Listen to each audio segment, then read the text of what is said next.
Is it too good to be true? Can these 5 players sustain their level of play? No.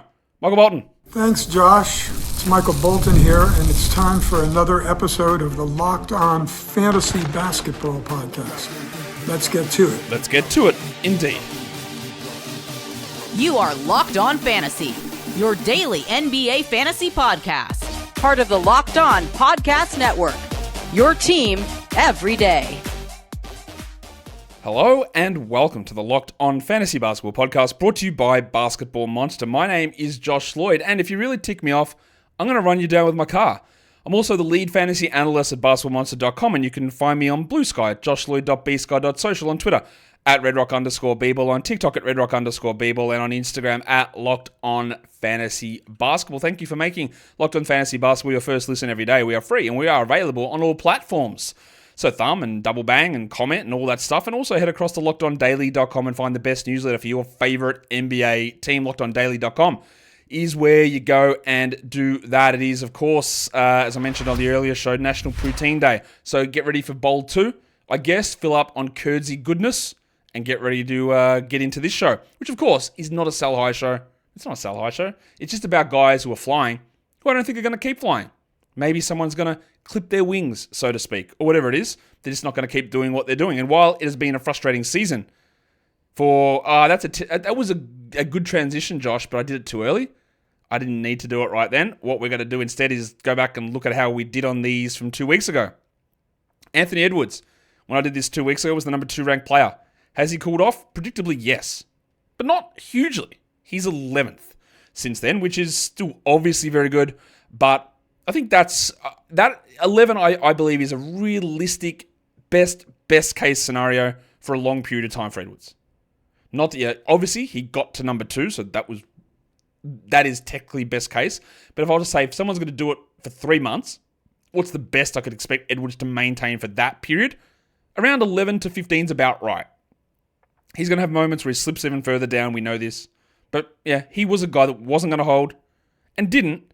But that back end first is not bad numbers. I think probably middle to back end second's more reasonable, but it's a good run. We'll see what happens now with Randall back and how that impacts things. The Baptist Johnny Collins, I had 48th. Well, no, I didn't have him 48th. He was 48th when we did the show. I said, I don't think this is going to hold for numerous reasons. The per game stuff hasn't fallen that much. But of course, disasters around the corner every game here. He's 55th since then, but that's really not what it's about. It's about just getting any sort of value whatsoever that you could get for Collins, because the Jazz are the team that, if you wanted to put all of your ire in the NBA for everybody tanking, the team that's doing it is this team. That is it. There's no real other team that is doing it. It has been this team for 2-3 years. And I know that everyone's like, every star rests every game and everything. They need to do... Well, no one actually cares, hey man, I can't believe I bought a ticket and I can't see Walker Kessler or John Collins. No one cares about that. But this is the team that embodies all the stuff that you think happens all across the league. The Jazz. Nobody else does this. Portland, that's not true. Portland did it last year. They haven't done it this year. Anyway, John Collins, you want to get rid of him. He's dropped a little bit, not that much. Austin Reaves, he was 11th. And that was with Luka Doncic there. And I said, hey, this is a great narrative time to go, hey, look, he can still do it with Luka there. He's 49th since then, and now he's injured. He had calf soreness, and you wouldn't believe it again. It's a calf strain. I can't believe it's a calf strain.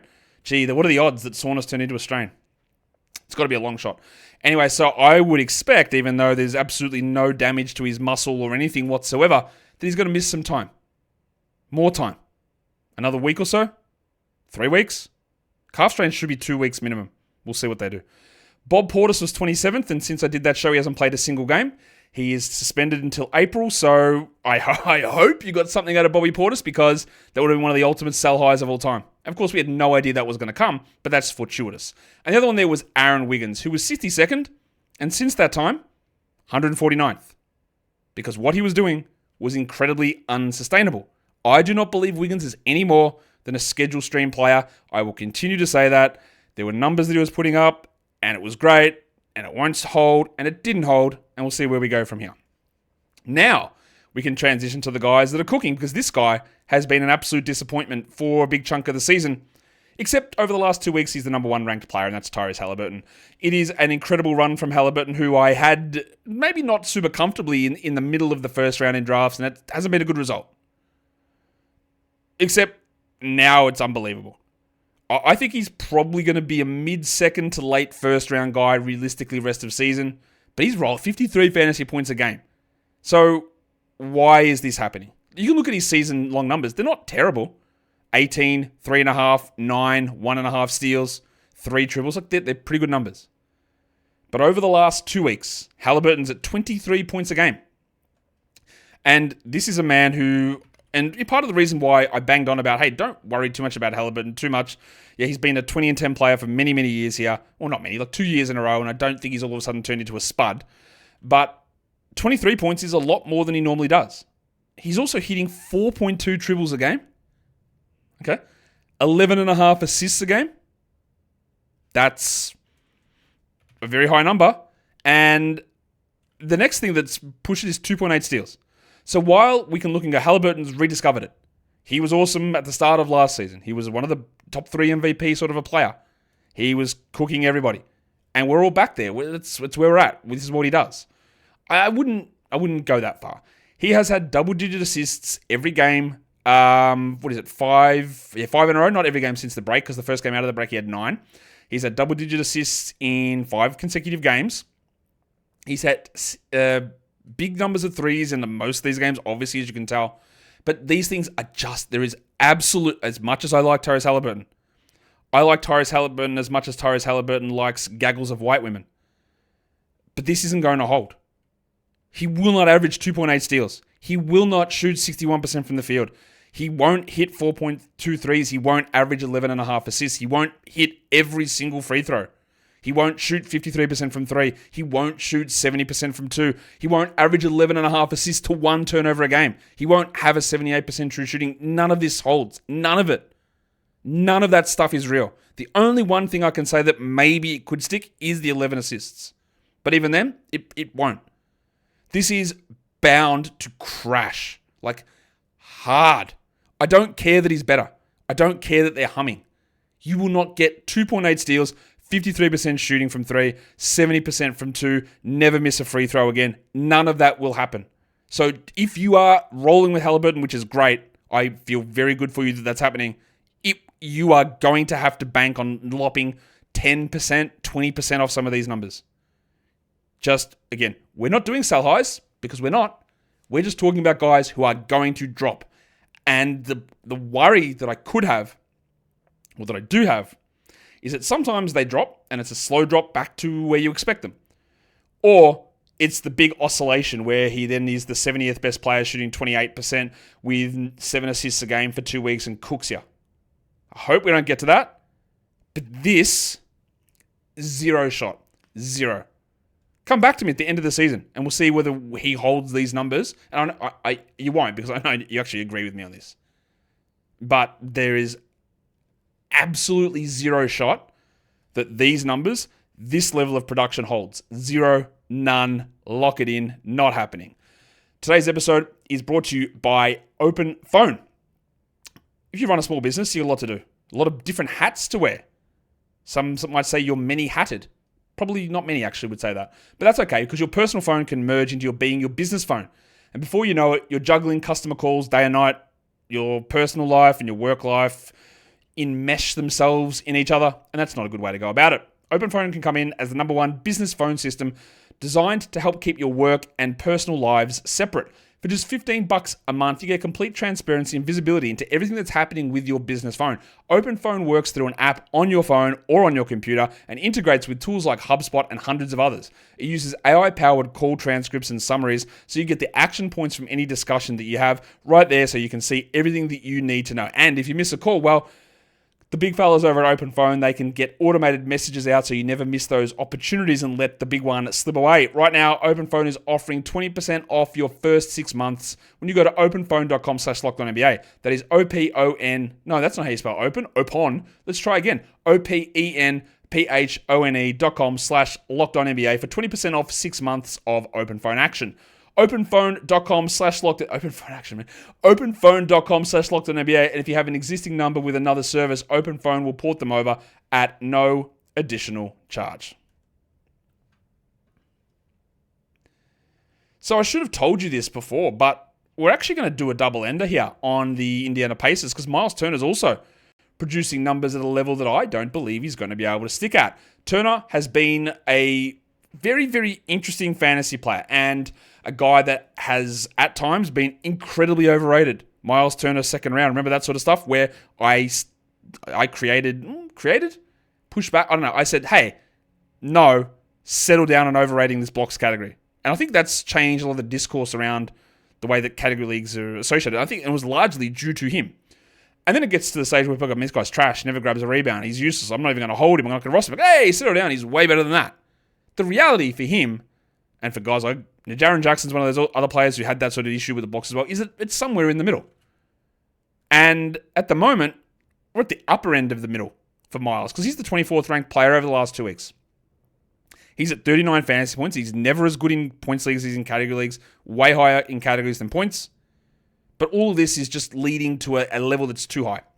He's at almost 19 points per game over the last 2 weeks. In the last 6 games, his minutes have finally jumped to 33 a game because they were like, yeah, I don't know about Tom Bryant. He's to 33 minutes a game, 19 points a game. Now, it's not that his field goal percentage is necessarily that high. It's actually lower than his season-long number at 47, and he's at 46 here. So that's not the thing. He is shooting, though, electrically from three. I don't know if you know this, but Myles Turner's at 41% from three for the season. He's a good stretch big man. 35, 37, 38%, but he's at 40. And then, over the last 6 games, he's at 44. Over the last 3, he's at 57% from three. So that number's not going to stick. It's going to drop. And he has been great all season. And again, I worry, when you don't have a track record of being a 40% three-point shooter, does he roll with a 3-week run of 33%? I hope not, but that can happen. Obviously, if his three-point percentage is way up, his three-pointers made is way up. 3.5 a game. That's 50% increase on his season-long numbers. His scoring up from 15 to 18. Huge jump. He's attempting 8 threes a game as well. What's his season-long three-point attempt rate? 5.5. So he's just bombing from deep because they're going in. He's also now hitting his free throws at an incredible rate. Now, he's been a solid big man free throw shooter. 75, 78, 77, and then this season, 77. Last 6 games, 86. He's also not turning the ball over. Not that that matters for a lot of you, and we don't expect him to be a high turnover guy, but he's at 0.8 a game, when for the season he's at 1.8. So it's not, and this is a weird one for Turner, because it would be easy to look at his numbers in general and go, well, he's just blocking a million shots, so he's through the roof. He's at 2.2. That's not that high. It's a little bit high. It's not that high. It's realistically that he's hitting free throws at an incredible rate. He's hitting threes and taking threes at a much elevated rate. He's also somehow chucked in 2.5 assists and 1.2 steals, and they're not things that he's good at. He averaged half a steal a game last season. He's at 0.9 this season. He averaged 1.3 assists last season. He's at 1.6 this season, and now he's at 2.5. Just all these, when you have all the little things bumping, then plus an 8 percentage point free throw rise, plus more three-point attempts, plus rolling at 50% from three over the last 3 games and up to 45 over the last 6, it's all going to crash back. And he's around that 40 to 60 mark in head-to-head leagues and like 60 to 80, I guess, in points leagues. But when you're rolling at this level, again, it's great. And much like with Haliburton, the Pacers are one of the best teams in the league, but if Turner and Siakam's struggling, so I guess that counters it a bit, but Turner and Haliburton just cannot miss, and they will miss. That's how things work. They will miss. It will drop. He will fall away. You will not get this level of production from Myles Turner, and that's okay, but you've just got to be prepared for it. And if for some reason you're in a league that you can trade in, maybe you want to think about it. Maybe that's something you might be interested in. Let's go to the first of our, well, we're going to cover 3 whites in this show. So much so that maybe I'll keep Tyrese Haliburton away from it. That's how white heavy we're getting. We're going to Boston because Derrick White is playing well. Derrick White has been. You don't need me to explain my Derrick White feelings, but Derrick White has been on this show a couple of times this season. He's had roles where he's been cooking. He's had periods where he's been struggling. And he has been, like, he's obviously taken over from Drew Holiday as the primary point guard. But he has been, again, inconsistent. So what's going on here with Derrick? He is 39th over the last 2 weeks. He's averaging 34 fantasy points. I think he's more of a 50 to 70 type of a player. Now, he's one of those guys that a straight 9-cat ranking, which will put Giannis at 80th for the season, by the way. Well, straight 9-cat ranking will tell you that he's a second-round player, and I'd go ahead and draft him in the second round, and good luck winning, if that's how you want to view it. But at the moment, he is just outperforming my expectations, and here is why. What's my number one thing you always want to go to if you think someone's playing above their head? How are they shooting from three, Josh? 51% from three. Okay, there you go. Done. Easy. Yeah, we can shoot 51% from three from 2 or 3 games. But you don't get many categories where you can go that far above expectation, like 14, 15, 12 percentage points, and it influences, it's the triple banger, triple influencer that you can also have huge jumps in, and that turns a player into a much better player than they are. He's hitting 4.7 threes a game. 4.7, Derrick White. That's ridiculous. He's at 3.5 for the season. 4.7. To counter it, to be fair, he's not really getting any blocks at the moment, 0.3 blocks, and that can bump up. But he's also then countering it by getting 1.5 steals, and as good a defender as Derrick White is, he is not a steals guy. 0.9 for the season, 1 last season, 0.7 the year before that, 0.9. Then I think we all have in our head, Derrick White, he's just a defensive guy. Blocks, unbelievable blocks from a guard, great steals. No, not great steals. In fact, bad steals. For his position and his type of player, he is not a good steals guy. But he's rolling with steals at the moment. He's also upped his rebound numbers. Is that something I want to rely upon? Not really. But it's just the shooting. 51 from 3, 71 true shooting, 50% from the field, 4.7 triples. It bumps so many categories. He's cooking at the moment. Do I trust him to keep doing this? I love Derrick White, but no, I'm not going to believe Derrick White's going to shoot 51% from 3. His 3-point percentage is higher than his field goal percentage. If you want an ultimate red flag, there's one of them. That is it. That's the one you go, hey, that's not going to stick, is it? And yeah, his blocks will come up. But his steals will drop. His rebounds might drop. His 3-pointers made will drop. His field goal will drop. His 3-point percentage will drop. All that will drop. His scoring will drop. And it will push him back from being this top 40-ish type player into a guy that's 50 to 60, which is still pretty good. But the problem also with him is he can have some rough runs where he's the 120th best player because he shoots 31% from 3 and he gets you 10 points with 2 threes for a 2-week period. He does that. So and we can have a look at, and we'll do this during the offseason when looking at players, the way their rankings vary. And I think he'll have a pretty sizable ups and downs throughout his season-long profile. I've got 2 more to go. And I know I teased a lot of Whites again, Tyrese on the edge of his seat. We'll get there. Today's episode is brought to you by BetterHelp. Who is in your support system? We all need people that we can lean on, whether it's friends or family, mentors, professionals, but even the people who are the strongest, your athletic heroes, leaders, they all need support. You can't just do this stuff alone. And therapy is one of the best ways to build a strong support system. It's not just for tough times. It can help you with setting boundaries, developing coping skills, becoming that best version of yourself. It's not just about the crisis moments. It's about setting yourself up also to be able to withstand crisis moments, to understand how to cope with these things and better yourself, improve outcomes in many different areas of your life. It's a tool for navigating stress and life's challenges. So build your support system with BetterHelp. Visit betterhelp.com/lockedonnba today to get 10% off your first month. That is betterhelp, HELP.com/lockedonnba. Okay, the next guy. We're going to Chicago. It's Coby White, who, again, has been a roller coaster of a player this season. I was anti-Coby White heading into the year. I thought he was being massively overdrafted.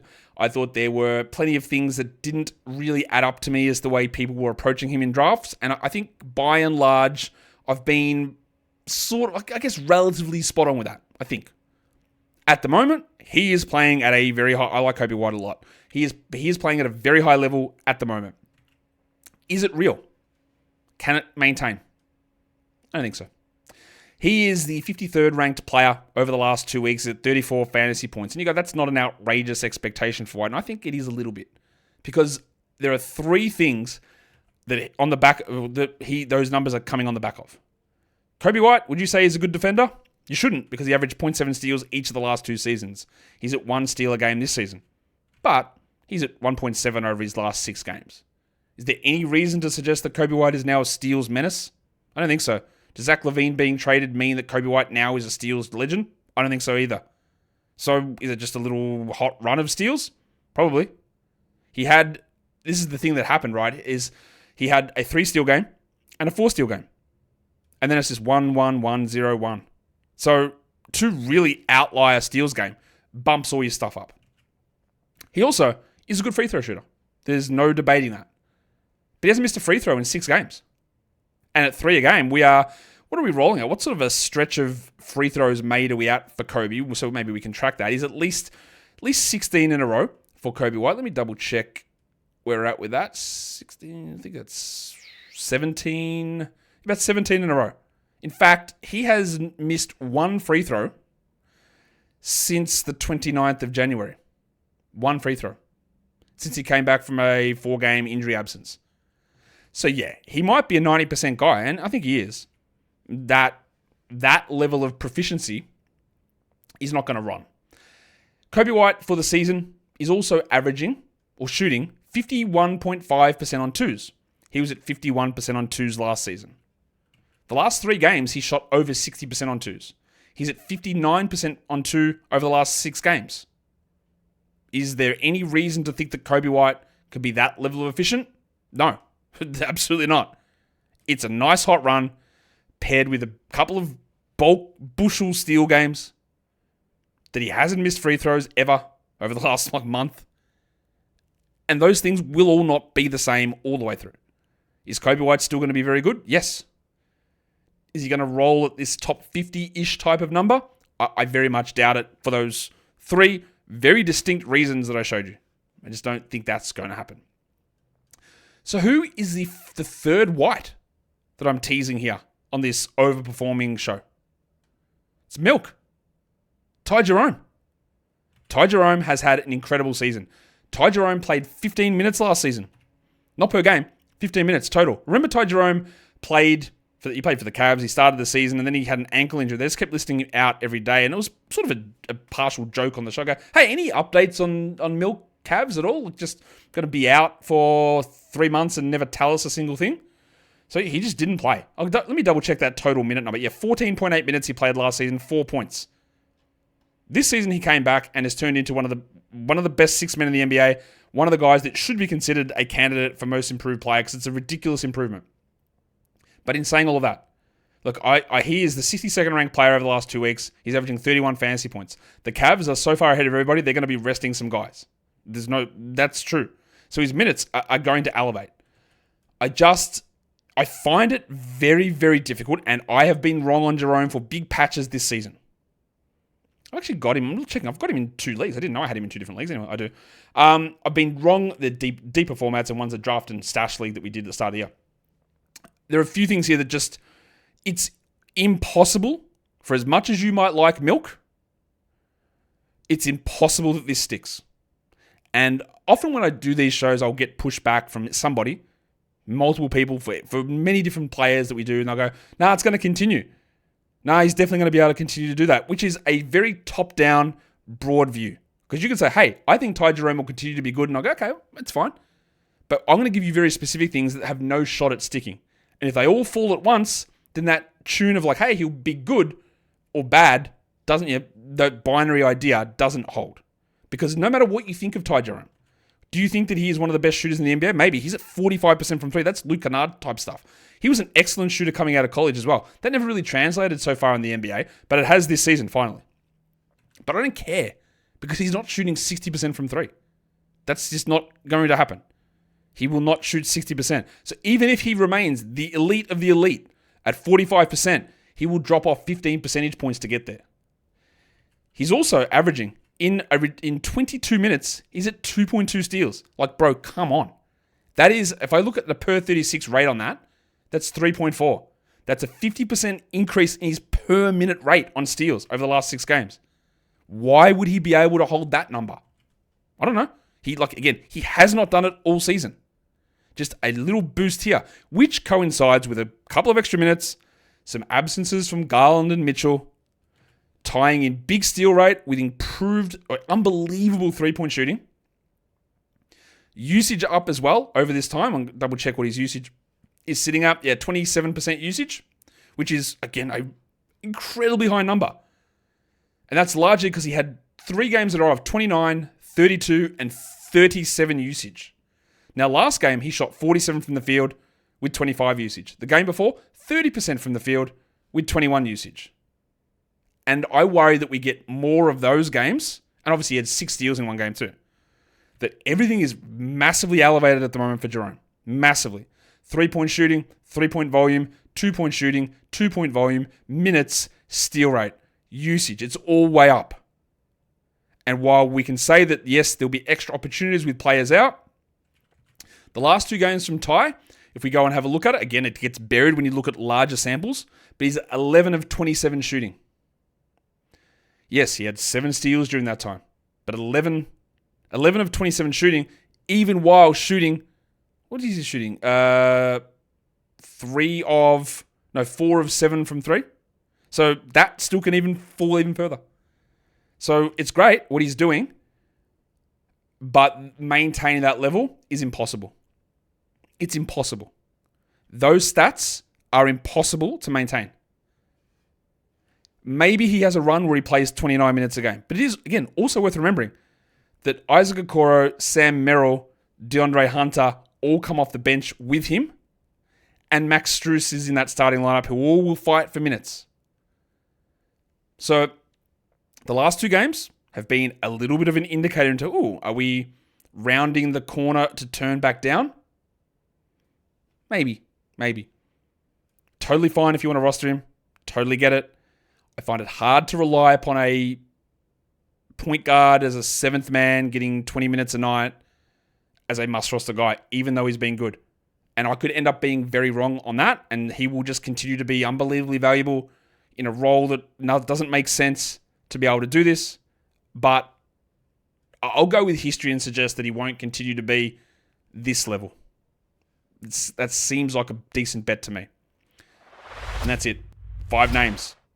Derrick White, Coby White, Ty Jerome, Myles Turner, Tyrese Haliburton.